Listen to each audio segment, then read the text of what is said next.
piedāvāja savā priekšlikumā izteikt likumprojektu nosaukumu citā redakcijā par Eiropas Padomes konvencijas pret vardarbību pret sievietēm un vardarbību ģimenē novēršanu un apkarošanu, lai risinātu šos jautājumus korekti, bez izstāšanās.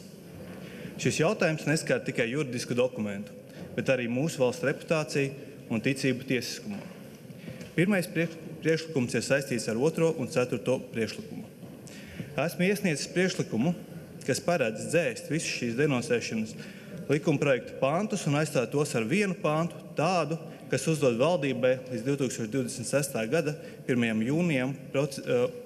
jūlijam precizēt konvencijas tulkojumu latviešu valodā, lai tas pilnībā atbilst oriģinālajam un precīzi atspoguļot konvencijas autoru domas.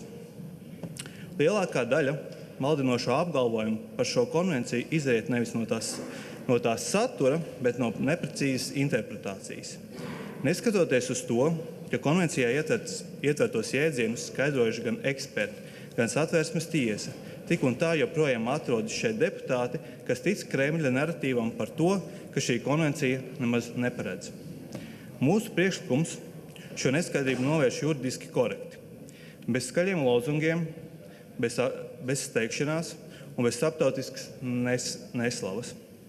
Tas ir valstiski atbildīgs risinājums, kas ļauj saglabāt Latvijas saistības, aizsargāt cilvēkus no vardarbības un vienlaikus novērst jebkādas interpretācijas.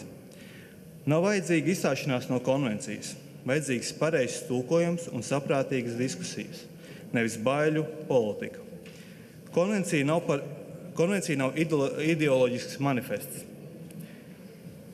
Tas ir praktisks instruments cīņai pret vardarbību ar konkrētiem pienākumiem valstī, ar atbalstu upuriem, ar drošības mehānismiem, kas jau šodien darbojās. Tas mērķis ir sargāt dzīvības, nevis mainīt sabiedrības vērtības. Kolēģi, izvēlēsimies tiesiskumu, nevis populismu. Aicinu atbalstīt priekšlikumu un dot priekšroku tiesiskam un saprātīgam ceļam. Paldies!